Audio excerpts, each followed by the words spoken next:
Salutare tuturor și bine ați venit la un nou vlog. Astăzi, pentru că vremea nu prea ne permite să lucrăm pe afară, e destul de ploios și de norat, o să încerc să lucrez ceva aici în atelier, să mă aranjez din lucruri, pentru că de mult așteptam o zi în care să am timp să-mi fac așa un pic de aranjare cu șuruburile, piulițele, șaibele pe care le am. Așa că am acest palet. De fapt era un palet întreg, doar că l-am tăiat în jumătate. Și aici o să vreau să aranjez, o să vreau să-mi construiesc eu niște sertărașe. O să fie o chestie destul de interesantă, sper să iasă. Nu am văzut-o pe internet, dar am gândit-o eu așa după capul meu. Am spus să vă arăt și vouă pentru că probabil vi se pare interesantă. Bineînțeles că poate fi folosit pentru tot felul de lucruri, nu doar pentru șuruburi și pentru piulițe. Puteți să o folosiți pentru ce veți voi, așa că o să filmez să vedeți și voi ce va ieși. Hai să-i dăm drumul. Nu o să fie nimic complicat, aveți nevoie de o jumătate de palet sau de un palet pe care trebuie să-l șlefuiți. Eu deja am trecut de operațiunea aceasta. Niște borcănașe, am cumpărat niște borcănașe, un set din acesta a costat 6 lei, le-am cumpărat din Kaufland parcă. Niște scândurele, eu am scândurele de 1 metru pe 12 cm, cred că sunt ele, le-am cumpărat dintr-un magazin de bricolaj. Au fost destul de scumpe, cei drept, am cumpărat 1, 2, 3, 4, 5 scânduri de 1 metru la prețul de 40 și ceva de lei, destul de mult, însă ele sunt gata șlefuite și am spus să mă duc pe variantă din aceasta ca să nu mai pierd vremea. O să mă apuc de treabă, o să măsor, vreau practic în partea de jos, undeva aici. Practic aici în partea de jos aș vrea ca să fac niște sertărașe și sub fiecare sertăraș o să pun câte un borcănaș în care o să fie șaibele și piulițele, iar șuruburile o să fie în sertărașe fiecare. Mă apuc de treabă.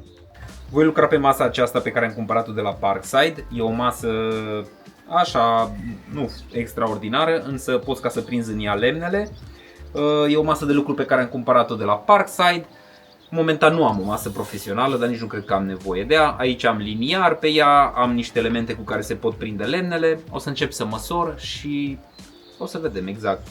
Singurul dezavantaj al mesei ar fi că picioarele ei sunt destul de joase, nu se poate regla și pe înălțime, însă probabil că o să rezolv treaba asta, o să-i fac o prelungire la picioare ca să poți să stai în picioare atunci când lucrezi, adică în momentul acesta ea ar trebui să fie cam cu 20-25 de centimetri mai înaltă ca să poți să lucrezi ușor. Primul pas este să iau două bucăți de scândură de 1 metru, pentru că și lățimea paletului este de 1 metru. O să le potrivesc aici în măsuța asta. Și după cum vă spuneam, are și un sistem de prindere, așa că o să mă folosesc de asta ca să pot să formez un unghi de 90 de grade cât mai bun și să nu mă chinui cu partea de a le ține. Așa că le-am și imediat, le-am și prins la 90 de grade. O să dau niște găuri mai întâi cu burghiul și apoi o să le prind cu niște hol șuruburi. O să dau găurile cu burghiul ca să nu încrape lemnul, pentru că e lemn de brad, e un lemn destul de slăbuț, după cum știți și voi. Și cam asta ar fi. Deja le-am prins. Le mai reglăm puțin aici, trebuie să avem grijă ca să fie fix un unghi de 90 de grade, pentru că dacă nu o să iasă urât. Ce facem noi aici? Așa, aici avem, e foarte bine. Uite, văd că nici scândurile astea nu sunt chiar tăiate la fix 1 metru. Nu e absolut nicio problemă, că nu trebuie să fie lucrurile perfecte. Le dau găuri, le prind în hol șuruburi, după care o să tai aici niște bucăți care să-mi fie capetele, să nu-mi cadă nimic de pe raft. Norocul este că am două mașini, una de înșurubat și una de înfiletat. Pentru partea asta folosesc mașinile de la Erbauer, fiecare cu câte un acumulator. Eu sunt foarte mulțumit de ele. Probabil știți că și la Erbauer, cum și la alte game de produse, același acumulator se poate folosi la mai multe tipuri de scule. Lucru care este extrem de util pentru că economisești niște bani.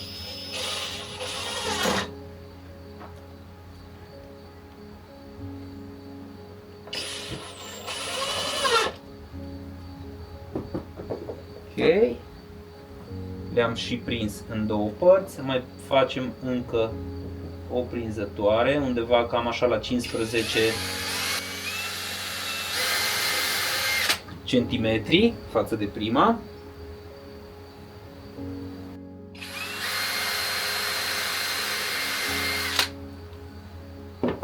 Mai punem 2 holșuruburi. Putem să-l scoatem din suport. Până ce te obișnuiești puțin cu masa. Ia uitați. Deja l-am și prins. A făcut aici un unghi frumos. Restul o să-i mai dau încă 2. Astea deja le voi da din ochi pentru că nu e nimic complicat. Și pentru că deja lemnele au o îmbinare făcută. Am prins în total în 5 holșuruburi. Dar probabil că era suficient și în mai puține. De fapt în 6 am prins, nu în 5. Nu o să fie niciun fel de tensiune aplicată, așa că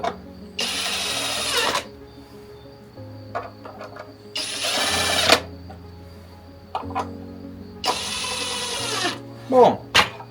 Prima parte este gata. Haideți să facem îmbinările. O să calculez aici să îi fac, de fapt să-i facem capetele. O să calculez ca să-i fac capetele în așa fel încât să fie în spray interior, pentru că o să arate mult mai drăguț. Sau în spray exterior. Nu știu, o să vedem exact cum am lemnul. Îmi trebuie aici o bucată care să vină, o să le-am hotărât până la urmă să fie în spray exterior. Cam așa o să vină ele, probabil că vedeți și voi de acolo. Hai să vedem exact cât este lungimea. Avem 13 cm, așa că o să-mi trebuiască 13 cm din lemnul acesta.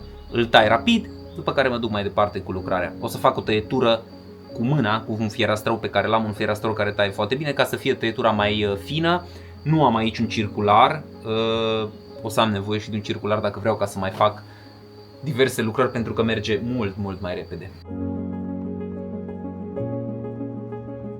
Ați văzut că am măsurat de mai multe ori și tăiem o singură dată. E foarte important să avem grijă atunci când tăiem, să măsurăm de mai multe ori ca să fim siguri că rezultatul va fi unul bun, ca să nu cheltuim material aiurea. Oricum e scump.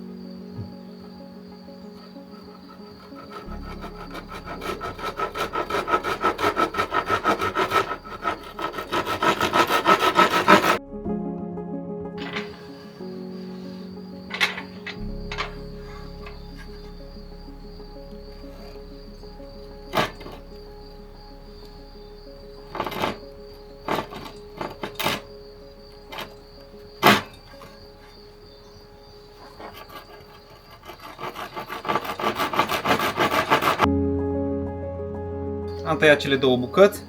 Înainte să le asamblez pe raftul pe care urmează să-l construiesc, le dau puțin cu hârtie abrazivă ca să fie așa cât mai estetice și să nu te agăți în ele. Nu contează ce fel de hârtie folosești neapărat aici. Eu am 180, dar ar fi mers și o hârtie care să fie puțin mai cu un alt tip de granulație. Doar muchile le dau puțin.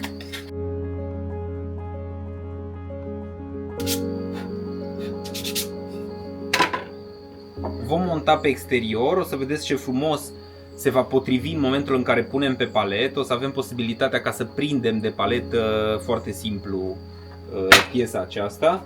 Hai să vedem exact. Căutăm tot așa un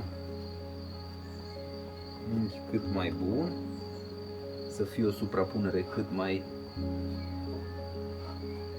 frumoasă.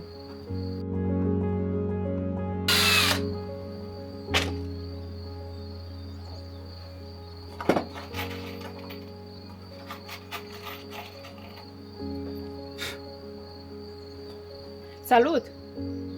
Între timp a venit Diana să intre și peste videoul acesta al meu. Spune, Diana, ce nu-i bine? Despre ce lipsuri discutăm? Nu discutăm despre nimic, e totul bine. Totul e bine? Totul bine. Încă așa ceva? Da. Am început să prind cea de-a doua parte.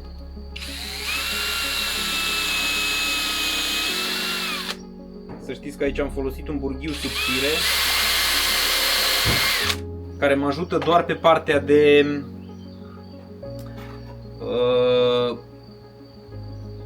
să-i fac un loc, adică să nu crape lemnul. Nu mă interesează să fie burghiul de aceeași grosime ca și holșurubul. Poate nu e așa, nu știu. Ziceți voi care sunteți meșteri. Eu așa am făcut-o după capul meu. Prindem în 2 șuruburi aici. Holșuruburi puțin mai lungi. Bun. Iar în momentul în care prindem și de partea aceasta. Mai putem să mai ducem scândurica ușor stânga-dreapta ca să putem să o fixăm. În cazul meu nu mai e nevoie pentru că am făcut asta pe partea cealaltă. Însă dacă nu ai o linie perfectă aici, mai poți să o miști și ea o să stea un pic sub tensiune. Indiferent că sunteți pricepuți sau nepricepuți, cred că puteți să faceți acest proiect. Eu tocmai de asta l-am făcut, ca să vă arăt și vouă, în caz că vreți să faceți, să îl faceți. Bun. Cam asta avem până acum. Da? Și partea aceasta va veni prinsă pe paletul nostru. Însă înainte să facem asta, va trebui ca să-i punem despărțitoarele, pentru că vrem să facem cât mai multe locașuri aici, pentru că în fiecare locaș o să putem să punem un alt tip de șurub. Hai să vedem, să măsurăm exact, să vedem de ce avem nevoie pentru a face următoarea operațiune. Acum ce trebuie să facem este să calculăm câte locașuri o să reușim să facem într-un metru. Eu am doar 6 borcane, deci cred că mă voi duce pe 6 locașuri. Asta înseamnă că ar merge 6 locașuri de 15 cm. 6 1 6, 6 5 90, da, și ne mai rămân 10 cm și fiecare lemn are grosime de 18 mm și acolo ne mai trebuie încă 12 cm. Da, deci ne încadrăm, exact. Asta înseamnă că o să facem 6 locașuri diferite, da? Fiecare locaș va avea câte 15 cm, pardon, dar mai trebuie să calculăm și că 18 mm trebuie să lăsăm pentru fiecare separator în parte. Așa că o să încep să desenez ca să văd exact pe unde vor veni acestea. Cel mai bine este când faceți aceste tipuri de măsurători să le faceți cu un liniar.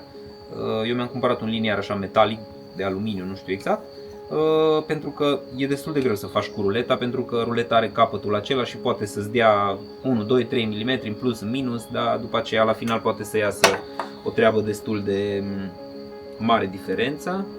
Și atunci o să măsurăm la fiecare, am spus 180, mai măsurăm încă o dată.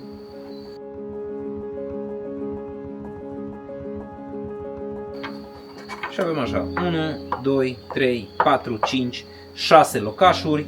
Ia să vedem dacă și ultimul locaș este chiar de 15. No, ultimul locaș este de 16 cm, însă nu e absolut nicio problemă. O să încep să tai lemnele, o să am nevoie să folosesc, ia uite că aici mai este încă, o să folosesc lemne poziționat așa lemnul, pentru că dacă l-aș poziționa pe lungime, atunci mai rămâne aici 1 cm și o să fie inestetic. Așa că o să mă duc cu el așa pe înălțime și înălțimea este de, o să vă spun acum cât mi-a rămas, 9 cm. Deci din nou 9 cm îmi trebuie 5 bucăți de lemn ca să pot să pun separatoarele. Între timp văd că a venit și Morcoviață. Hai să vedem dacă știe numele. Morcoviață? Azorel? Grizzly? Hapciuclici? Morcoviață! Morcoviață! Se pare că încă nu știe numele. Asta este. Vrei să-ți dau păpică? Păpică? Un os? Stai! Stai!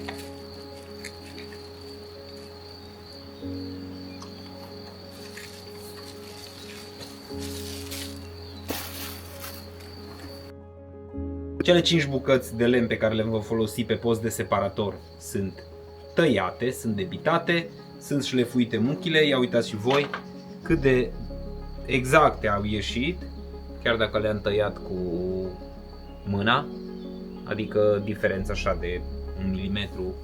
Bineînțeles că ar fi mers mult mai repede cu ceva automatizat, însă are o altă energie atunci când o faci, când faci o lucrare așa, într-un ritm mai lent, cum e vremea de afară.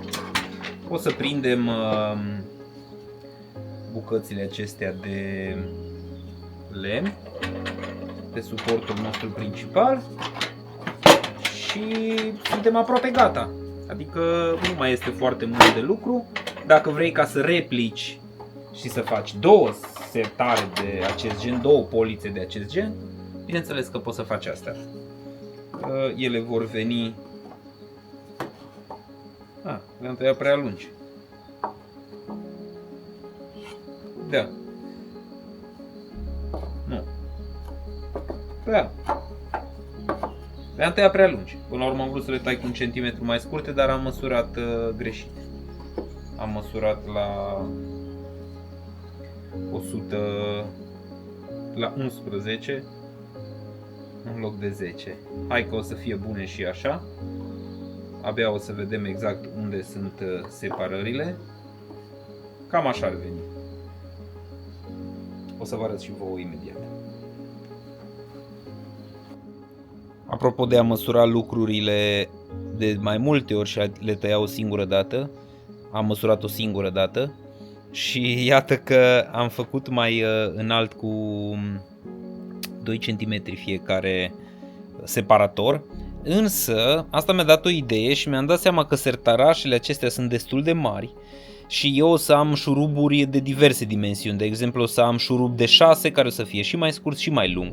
Și am zis că de ce să nu fac eu aici, de exemplu, încă un separator în care să pun șuruburi și mai scurte, care să-mi facă șuruburile mai scurte într-o parte, șuruburile mai lungi în altă parte. Așa că o să las separatoarele așa cum sunt, cele care vor separa grosimea șurubului, și între o să mai pun încă un separator care o să separe lungimea șurubului.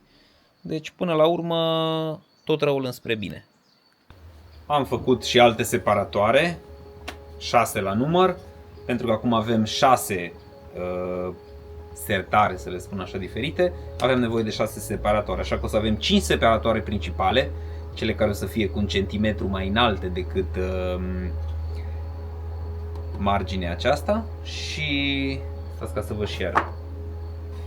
Deci practic o să avem 5 elemente care o să fie mai înalte decât marginea aceasta, însă ca să arate mai profi o să le tai colțul și atunci colțul lor o să vină așa foarte frumos teșit acolo.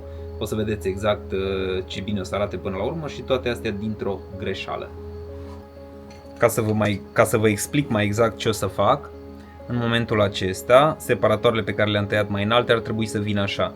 Ele sunt cu 1,5 cm mai înalte, însă dacă eu o să tai așa în unghi colțul acesta, o să arate foarte bine și atunci o să pară că exact așa am vrut ca să fie. O să fie interesant, o să vedeți. Nu trebuie să vă panicați dacă greșiți sau dacă nu vă iese când faceți ceva, pentru că voi decideți ce ați vrut să faceți până la urmă și de multe ori atunci când pleci cu un gând la drum să faci ceva, sunt șanse ca dacă te mai răzgândești sau dacă o iei pe alt drum să iasă lucrurile mult mai bine. Așa că e și o lecție asta și important este să nu ne enervăm și să ne bucurăm de proces.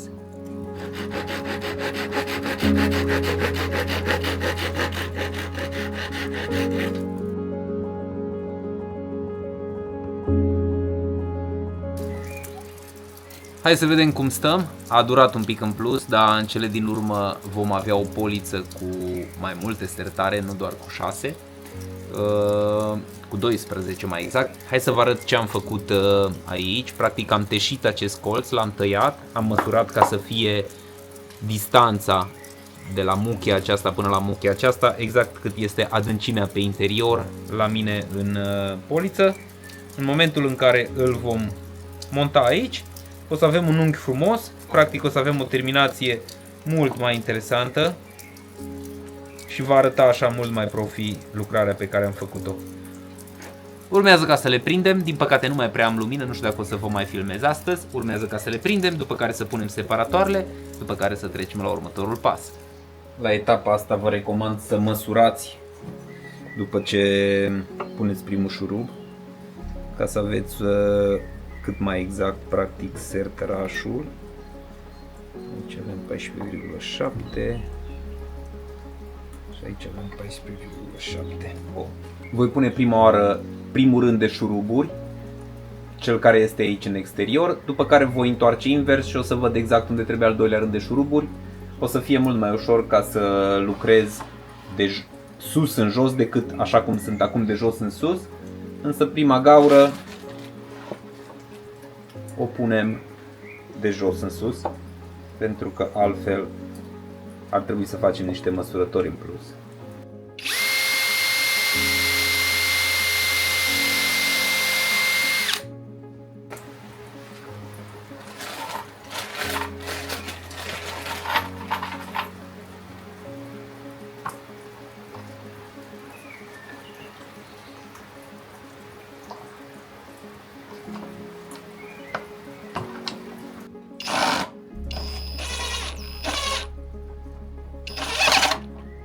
Primul rând de hol șuruburi este dat.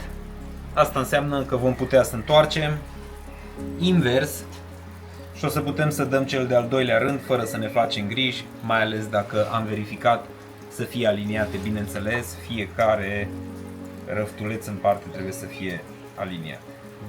Mai facem încă o verificare.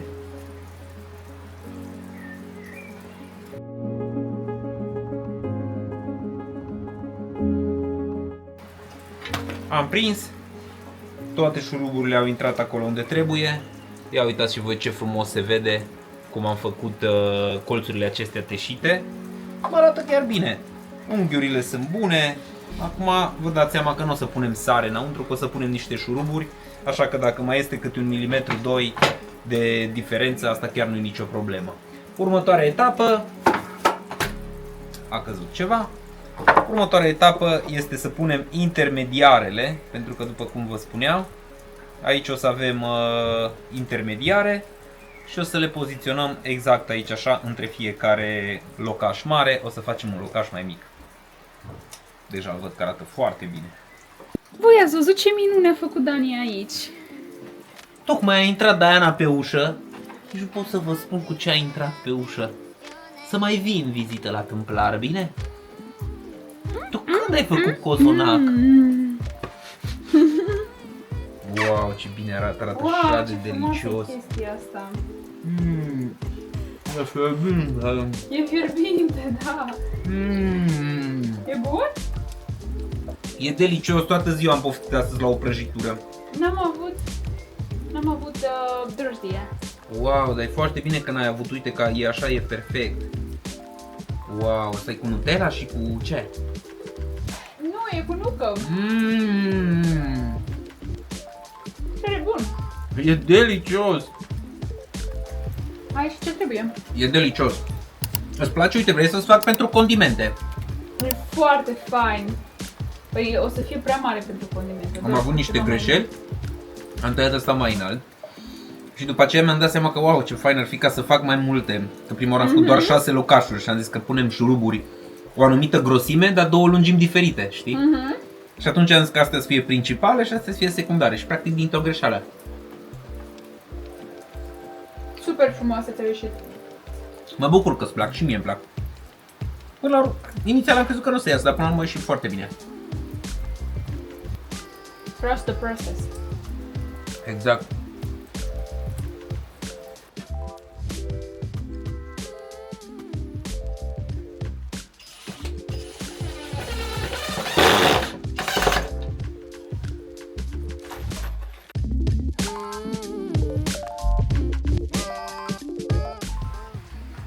Bun.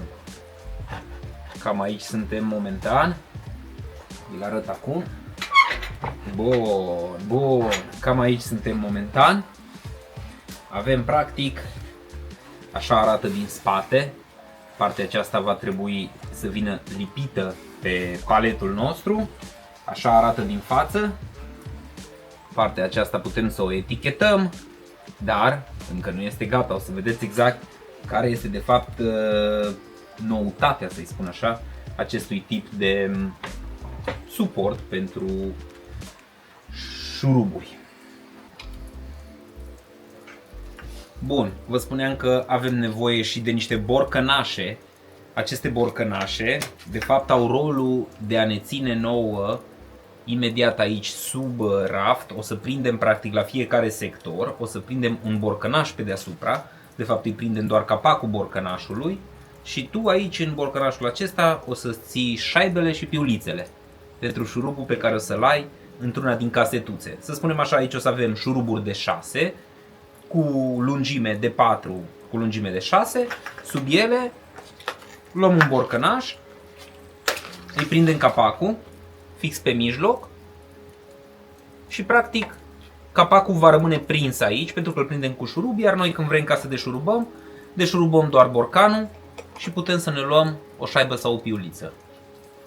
Asta era ceva inovativ, să-i spun așa, la tipul acesta de poliță, tipul acesta de sertar, spuneți și voi cum considerați.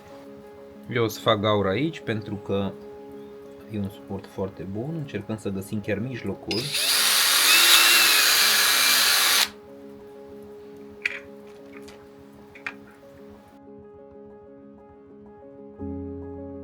Urmează să montăm capacele de borcane, practic luăm capacul, îi vom pune o șaibă, după care o să venim cu un hol șurub și o să securizăm toată nebunia asta în fiecare mijloc de compartiment.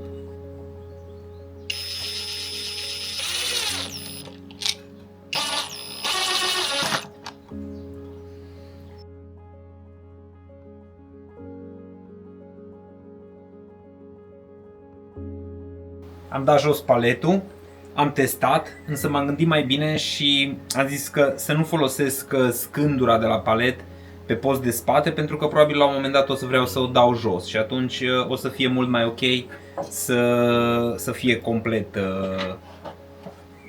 corpul acesta, așa că o să-i montez și partea din spate și ia că așa am folosit tot lemnul. Practic s-au folosit în total 5 bucăți de lemn la câte un metru, 5 metri de lemn.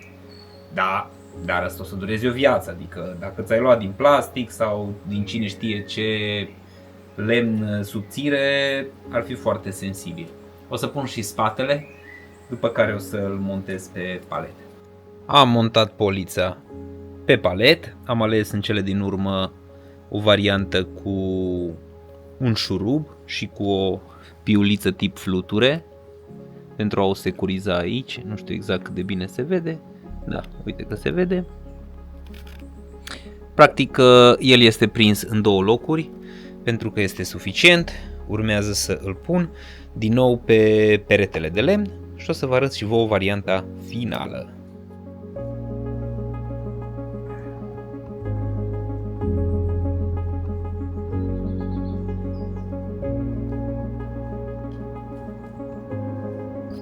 Ca să putem finaliza proiectul, a venit Diana cu o super idee. Ce aparat ai aici, Diana? Am un aparat de... Pe unde este? Că nu mai știu. Eticheta... A, pe acolo, pe sus. Gata. Avem un aparat de etichete. E un aparat foarte fain.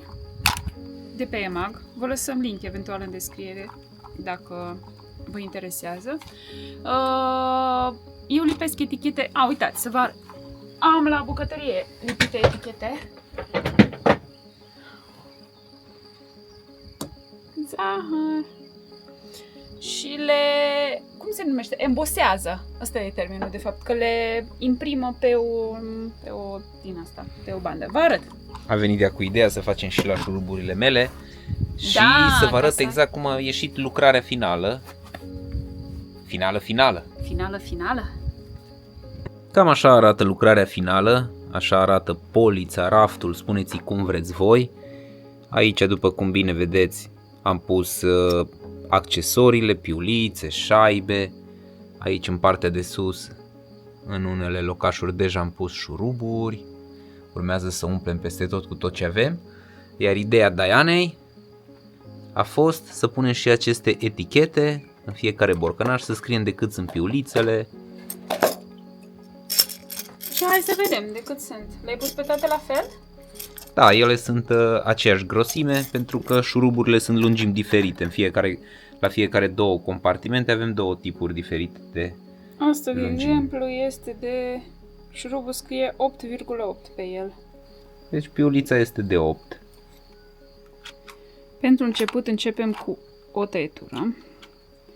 Spațiu.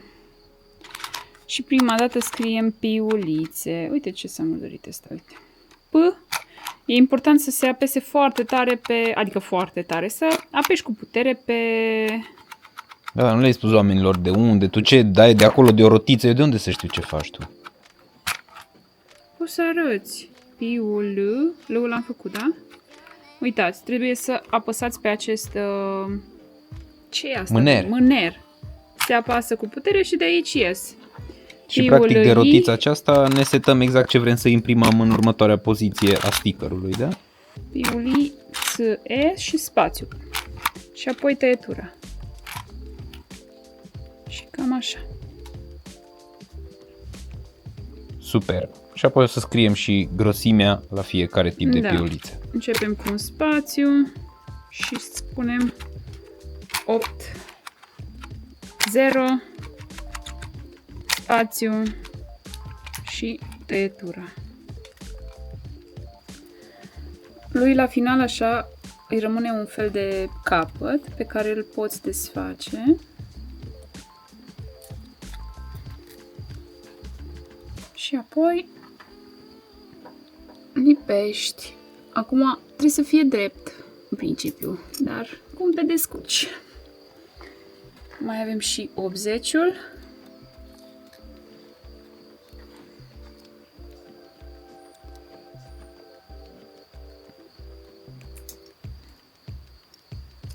Bun. Opa!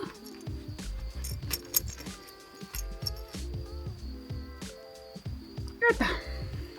În rest, după cum puteți vedea, am mai pus aici diverse accesorii sau puteți să puneți holșuruburi pe care puteți să prindeți o multitudine de scule și unelte pe care le aveți. Cam asta a fost raftul nostru. Dacă v-a plăcut acest proiect, dacă v-a plăcut acest vlog, scrieți-ne în comentarii. Pentru Și o că să- noi chiar nu știm dacă o să mai facem altele sau nu. Exact.